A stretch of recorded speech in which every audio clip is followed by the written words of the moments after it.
The Atlanta Braves continue to take big swings in the international market. We'll take a look at this latest class and also look ahead to the future of what the Braves roster could look like down the road and how this window is not close to closing. All that on today's episode of Locked On Braves. So let's get into it.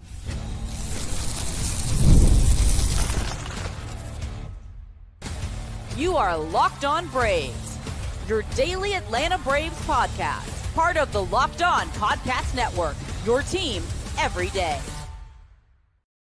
Hey, and welcome back to Locked On Braves, part of Locked On Sports Atlanta, where we cover your favorite Atlanta sports teams each and every day. I'm your host, Jake Mastriani. You can follow me on social media at Shortstop Ball. Check out the podcast there at LockedOn_Braves.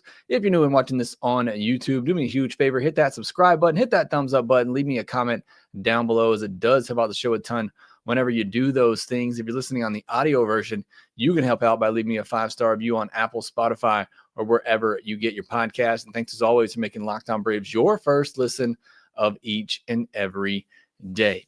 Now, while we didn't get the big news for the current team that we all were hoping for, the Braves did make some big signings in the international market. On today's episode, we'll talk about those signings and also look ahead to the future. What would this roster look like in 4 years? Many people concerned that the window for this team is closing quickly. Hopefully, after today's episode, you won't feel that way anymore. Today's episode is brought to you by Gametime. Download the Gametime app, create an account, and use code LOCKEDONMLB for $20 off your first purchase. Well, like I said, we didn't get the big news we were all hoping for this week, and it's not over yet. You still could see some moves for teams trying to get some more international bonus money to go after Sasaki, or either get some of the prospects that have fallen through the cracks because of teams going after Sasaki. We've already seen a lot of that, but we did get some international signings, and the Braves class looks really, really good at the top. Now, I have to preface this by saying these kids are 16, 17 years old. They were scouted and, for the most part, signed when they're 14 and 15 years old. Just like when you draft a high school player, where you have even a better idea of maybe what they're going to be, it's not random. You get a look at these guys, and some of them, you can kind of tell what they're going to be. But it is really hard to predict what 14, 15-year-olds, when they are making these deals, and even when they're 16 and 17 and officially signing them, what they're going to do in 4 to 5 years in the big leagues. You can go back and look at the international prospect rankings for the past several years, and you can see the top 10 littered with prospects who you have never heard of and that aren't even close or never even made it in the upper levels of the minor leagues. So again, you can find great talent here. That is very obvious. The Braves have certainly benefited from that in the past, and you have to take big shots here. Again, this is where you can get some talent for relatively cheap, get them into your system, and you hope that things, obviously take off and they become a big-time part of your franchise. That is the goal. So let's talk about the big one here, and that's Diego Torrens. Cuba, 16-year-old, signed for $2.5 million, the biggest signing for the Braves in this international class. He'll be 16 for most of 2025. So he is really young for this group. So again, we'll probably see him in the DSL or something this summer, get some at bats. I would not even be surprised if he doesn't get a ton of at bats. I would not make much of anything with what he does professionally this year, and honestly, not even too much of what he does next year. Now, obviously, if he goes off, expectations are going to fly through the roof, but I would not put too much stock. You should never put too much stock into what people are doing in the DSL or even the Florida Complex League. But I am excited to obviously see what he can do, and very excited about Diego Torrens. Left Cuba at the age of 13, so just think about that for this young kid who's leaving his home country for a chance to play baseball and get signed for $2.5 million. That's life-changing money right there. So very excited and happy for him. Switch hitter, love that, obviously, and power from both sides of the plate. Now, everything I'm about to tell you about Diego Torrens, this is from limited coverage, and I'm taking this from sources out there who have seen him play. But again, we're talking about a kid who is 16 now, who was scouted for the most part when he's 14, 15, before they even make these deals. But it's very encouraging. I mean, you're talking about a potential 5-tool player when you look at him. And shout out to Francis Romero, Francis Romero FR on X, if you want to follow him there. He was posting a lot of these signings throughout the day on Wednesday, giving some insight into each of them. He even said Torrens was one of the most complete players in the 24-25 class. So by many people's account, and those that are following the international players closely, they believe that Diego Torrens is one of the best players in this group. Maybe has one of the higher ceilings as a switch hitter with pop. Baseball America had Torrens as their 5th ranked player in this class, although I think they were ranking it by the amount of money they thought each player was going to get. But either way, they have him top 5. MLB Pipeline had him ranked 15th. Again, go back and look at Pipeline. And this is not a shot at Pipeline, who's obviously much more in tune with this than I am. But you can go back and look at their top 10, 20 rankings from the last several years, and you're going to see a lot of names in there that are misses, that just didn't make it. So I wouldn't look too much into the ranking part of this. However, in MLB Pipeline's write-up, they note that he's very physical already, even for a young age, top tier bat speed from both sides. So again, another source commenting on the fact that he has very good, power, bat speed from both sides of the plate, which hopefully means he'll stick as a switch hitter. A swing generator for power is what MLB Pipeline said. He's drawn comps to Anthony Santander, obviously a good player, still available for the Atlanta Braves if they want to get him right now. If all clicks, he has the upside of being a middle of the order bat. He's likely a fit in a corner outfield spot, and that's what he profiles as with the power. So again, those are the scouting reports on a 16-year-old coming from Cuba. Really promising and something certainly to dream on and get excited about. This is the type of bat that the Braves need in the system, but they need him to fulfill that. I mean, they need him to hit on that. There have been some exciting prospects the Braves have signed in the international market over the last several years, whether it be Ambioris Taveras, Luis Guanipa, Jose Perdomo, which didn't get to see much of him last year, so don't want him, and it would have been his first year anyway at a young age. So I wouldn't really have taken much of that into account, but you're going to start to need, you are going to need to see some of these players really start to pop off because while we're going to look at it in a second, I don't think this window for the Braves is close to closing. But when you're talking about these international players, you're talking about guys who are 4 or 5 years down the road. And that's when the Braves are going to need another influx of talent. So you really need these guys, the ones that they're signing now, to kind of be that next wave of talent. And perhaps, Torrens can be a big part of that. He and hopefully Perdomo both. Now, the other big signing for the Braves in this one was Roddy Reyes, 16-year-old from the Dominican Republic, signed for $1.8 million. And that's significant because you don't usually see international pitchers get over $1 million. But the reason he does, and the reason the Braves went so aggressively after him, they even let one of their other players go, a Dominican infielder, Denser Diaz, that they had, for $400,000, they had to let him go. The Twins snatched him up because the Braves wanted to use that money to get Reyes. And the first thing you'll hear about Reyes is that he can touch triple digits with the fastball, which is obviously very impressive at a young age and exciting and gives him a high ceiling. I will say, hearing that a 16-year-old is throwing 100 miles per hour makes me a little nervous to already have a kid that young already throwing that hard. Can the arm hold up? But that's obviously a big question with any pitcher, no matter how hard they throw. But to be doing that at that age is scary. However, if you've seen pictures of Rowdy Reyes, he doesn't look like a kid. He is 6'4", 220 pounds already at 16 years old. So already, impressive looking, physique-wise, and already hitting 100 miles per hour. So this is a very exciting prospect to dream on what he could be. I don't know what the future holds for him. Can he be a starter with that stuff? Can he be in a bullpen role? Look, if this kid can throw 100 and he can control it, get him up in the bullpen now. But don't waste those bullets. But I would imagine the Braves are going to give him several years to try to harness that as a starter and see what his ultimate ceiling could be. But a very exciting arm there. So those are the two big ones. Torrens, Reyes, the big signings for the Braves there, $2.5 million and $1.8 million respectively. They did announce some other signings. This is where you get to hear me butcher some names, so I'll apologize in advance. Yostin Penez, Yangel Martinez, Lionel Pravasti, and Wilmer Almonte are right-handed pitchers from the Dominican Republic. Juan Alejandro, Malvin Fernandez, Yasiel Garcia, and Elias Reno, position players from the DR. I think I did pretty okay on those. Let me know what you think. There will likely be more signings. Like I said at the beginning, there are still teams trying to acquire more international free agent money to spend on Sasaki, whether that be the Blue Jays, the Padres, the Dodgers. So you could see some trades happen with that.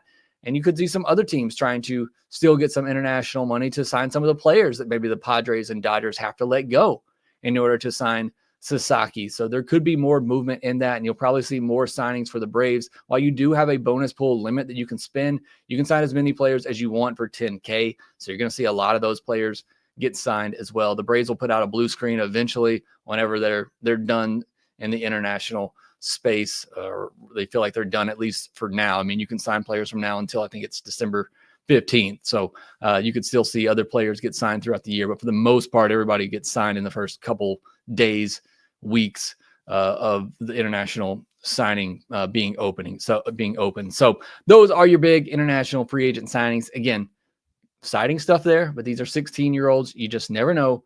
But really excited about Torrens and Reyes, and can't wait to see what some of these other guys do as well. Because a lot of times it's those smaller guys. I mean, Ronald, wasn't $1 million signee when he was signed internationally. So you never really know with these kids who's really gonna pop off. And the Braves have done a good job with some of these guys. Didier Fuentes, Giancarlos Lara. They've done a good job with some of these international, especially the pitchers.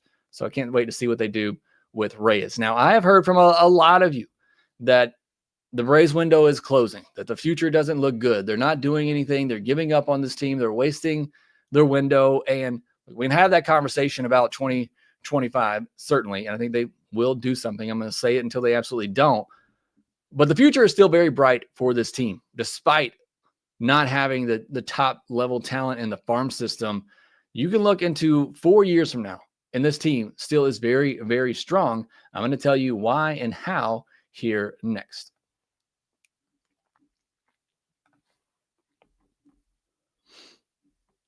I love going to live events, whether it's sports, music, theater, or comedy. Now, Gametime has made it even easier to get tickets for your favorite events with their new feature, Gametime Picks. This feature filters out the fluff to show you only incredible deals on great seats, so you don't have to waste time searching through thousands of tickets. Recently, I was looking for tickets to an upcoming basketball game in my area using the Gametime app. With Gametime Picks, I found amazing deals and could even see the view from my seat before buying. I love that. I don't ever go to a baseball game without clicking the view from your seat. The super deal was particularly impressive as well, offering great seats at unbeatable prices. Plus, the app's all-in pricing shows the total cost upfront with no surprise fees at checkout. I love that. You filter it right there. You get the all-in price. I hate when you get to the checkout counter and there's all of a sudden the price goes shooting up. You think you got a great deal, and then all of a sudden you don't. You know exactly what you're paying with the Gametime app. Take the guesswork out of buying tickets with Gametime. Download the Gametime app, create an account, use code LOCKEDONMLB for $20 off your first purchase. Terms apply again. Create an account, redeem code LOCKEDONMLB for $20 off. Download Gametime today. What time is it? Gametime. Thanks as always for making Locked On Braves your first listen of the day. Go check out Locked On MLB for your second listen, solely getting you caught up with everything happening around Major League Baseball. Again, check that out on YouTube or wherever you get your podcasts. We will be back tomorrow for our Mailbag Friday episode. Look for a post from LockedOn_Braves on X. Submit your question to that post to be answered on our Friday episode. Always looking forward to that one, so get your questions ready. All right, what I want to look at next is I want to do some roster predictions for 2028. I think it's going to surprise many of you. It honestly surprised me a little bit. There's really not much roster turnover for the next 4 years. And that's why we've gone into a couple of off seasons now where there's just not much to do. It's really just some fine tuning of the roster, which does need to get done and is important for each and every season. But Alex Anthopoulos has built a core and locked them up for the future that this is your core. Love them or hate them, this is your core for the next 4 or 5 years. These are the guys that you're going to ride with. So let's go down, look at each position player. This is predicting the 2028 roster. We know there's going to be roster movement between now and then. Catcher, Sean Murphy. at 33 years old, be the last year of his deal. I know many of you are already rolling your eyes. You do not want to see Sean Murphy as your catcher in 2028. Things could change. I like Sean Murphy. I think he's going to have a big 2025. But right now, as things stand, he is your catcher in 2028. Matt Olson, he's your first baseman at age 34. Now, second base is where things get a little tricky. It's right after the end of Ozzy's deal. Maybe they re-up with Ozzy. I would not be mad at all if Ozzy went to free agency and tried to get the biggest purse that he possibly could, because he has been playing for $7 million for the Braves, being an all-star player for years now and still years to come. So I would not be mad at him at all if that's what he wants to do. But Ozzy would be gone at this point. There's not really a second baseman that I see in the system. So what I'm going to do here is I'm going to put Nacho Alvarez at second base. And look, I think Nacho has the arm to stay on the left side, but he doesn't have the bat for third base. He doesn't have the range for shortstop. Second base might ultimately be his best position. Yeah, I'd love to get more power still out of that second base spot, and you see that from time to time, that the second base spot, gives you that power, and it's usually where you put one of your worst defenders. And not that I think Nacho is a bad defender. And again, I don't think Nacho is going to be the second baseman in 2028. But just looking at what the Braves have now, Nacho Alvarez is my second baseman in 2028. At shortstop, here's where things can get a little fun, and we can hope a little bit and dream a little bit. I'm going to have Jose Perdomo as my starting shortstop. Now, for that to happen, he's going to need to really get things going quickly, because 2024, granted, he was young, weren't really going to take much away from that season, but need to see him kind of go off this year. They were willing to start him stateside last year before the injury. I would assume that they'd be willing to do that again this year. In order for him to be there by 2028, he would have to go off at the beginning of the 2025 season in the Florida Complex League, get the bump up to A-ball, prove that he can handle that, and then just grow from there. In 2026, play it single A and high A. 2027, get the bump up to double A and press there in order to take over the job in 2028. So it's a long road still for Perdomo. Again, if I'm realistically, putting this together, do I think he's the shortstop by 2028? No, probably not. But it would be fun if you see him go off like that and he's your starting shortstop. Whether it's 2028, 2029, it's probably the more realistic time frame for Perdomo if everything goes, accordingly, or how we would like it to go.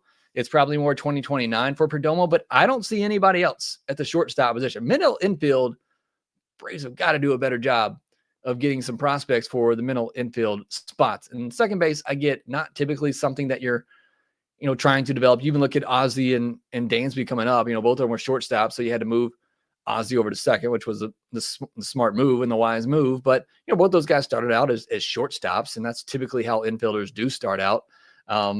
So again, they got to do a better job on the middle infield position. It's very weak in the system right now.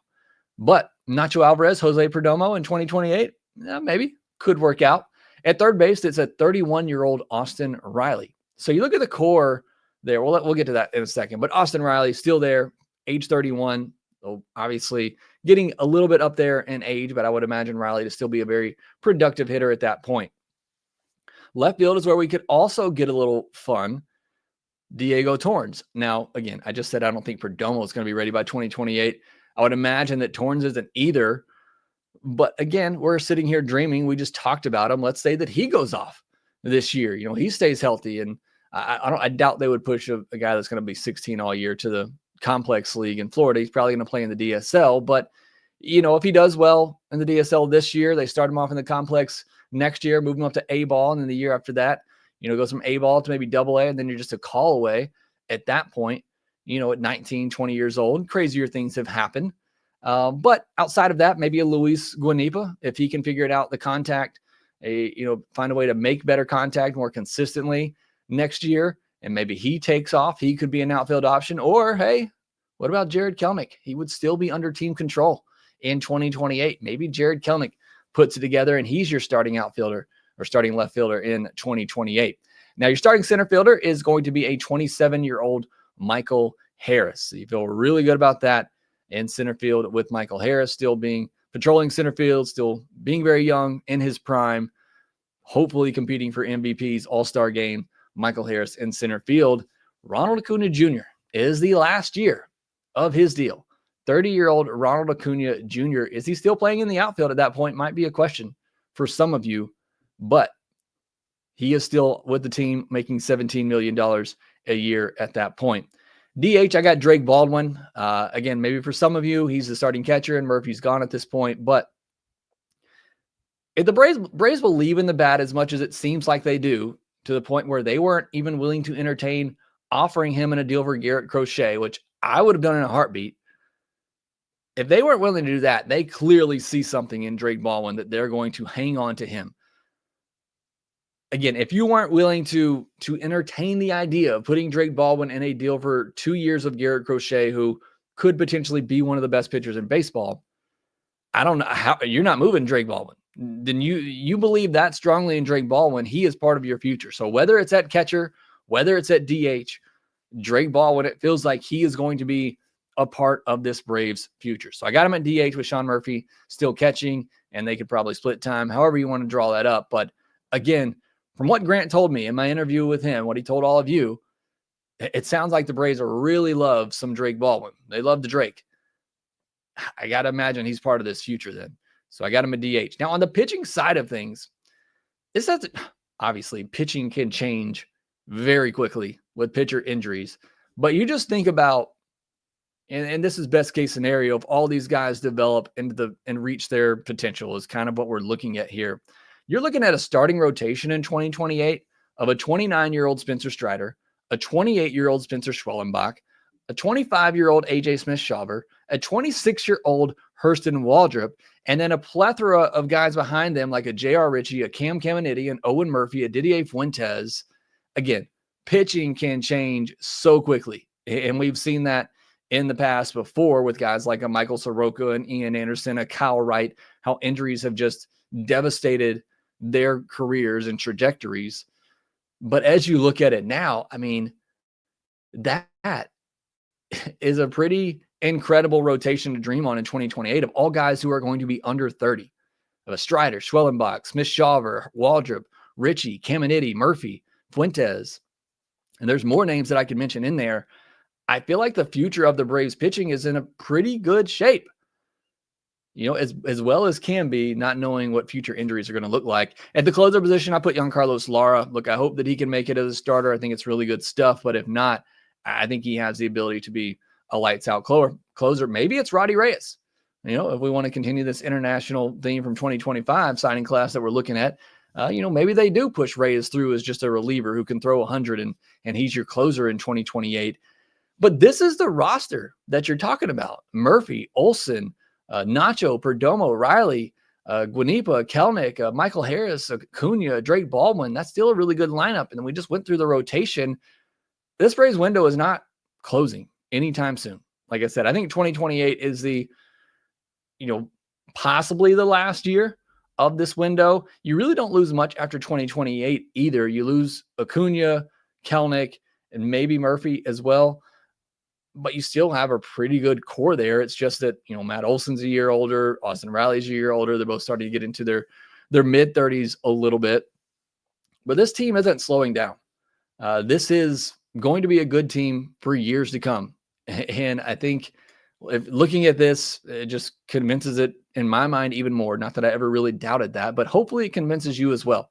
Because I know many of you are worried that this window is closing. They got to take advantage now. And I don't disagree with that.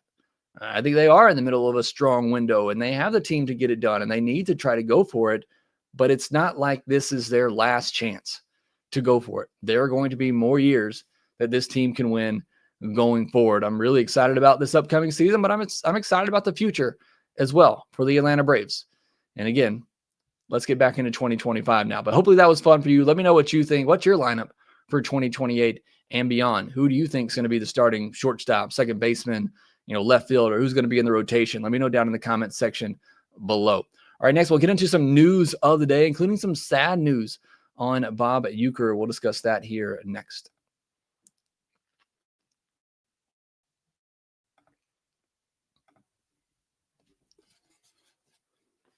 So unfortunately, there was some sad news on Thursday as Hall of Fame announcer Bob Uecker passed away. And look, this one hurts. I am somebody that the voices of my summer, growing up are very important to me.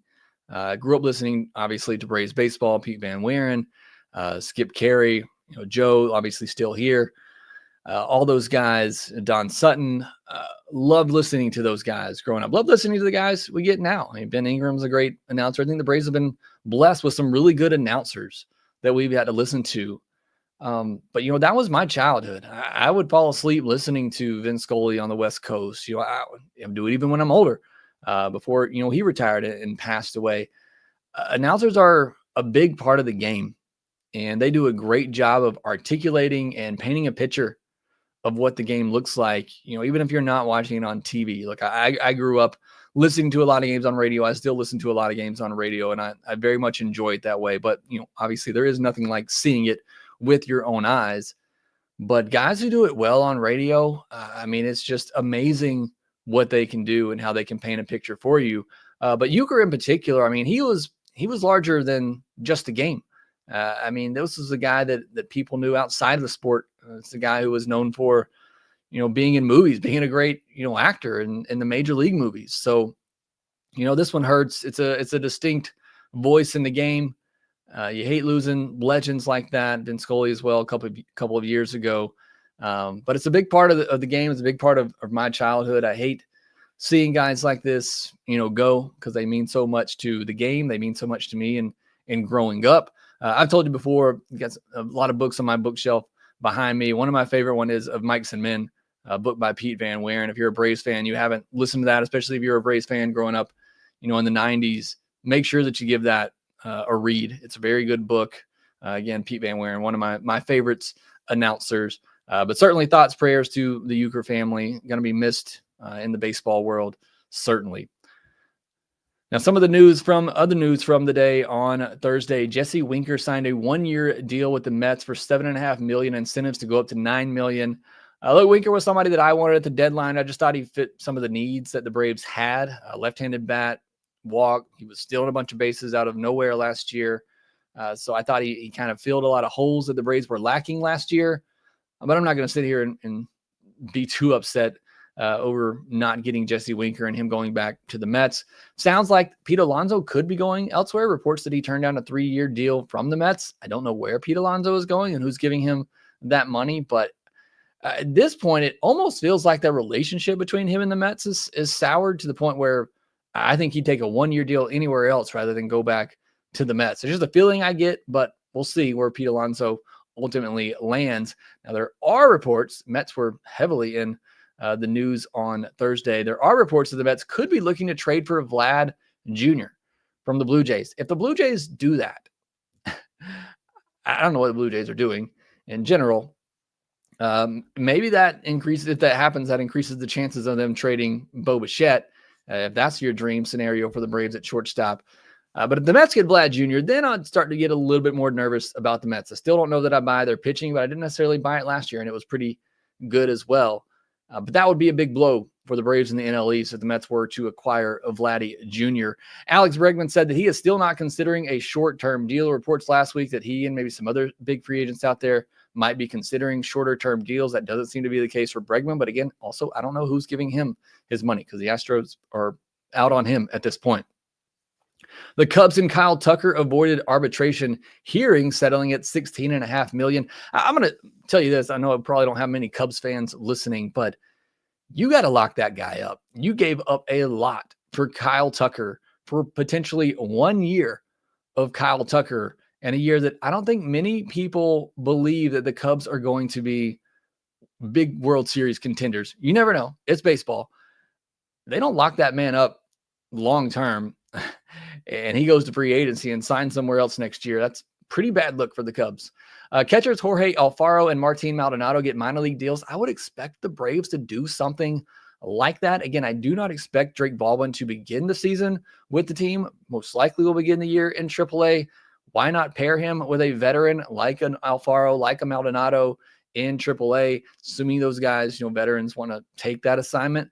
So I would expect the Braves to do something like that. Again, I'm not upset about missing out on Alfaro or Maldonado, but I'd be a little surprised if the Braves didn't do something like that and bring in a veteran catcher to help Baldwin and to just also be there in case of emergency to have somebody with that experience. Double A says Alonso may be going to the Jays. That would be interesting. So if they did trade Vladdy and signed a Pete Alonso, I guess that would make some sense for the Blue Jays. They also should probably just extend Vlad Jr. Is what I would do in that situation.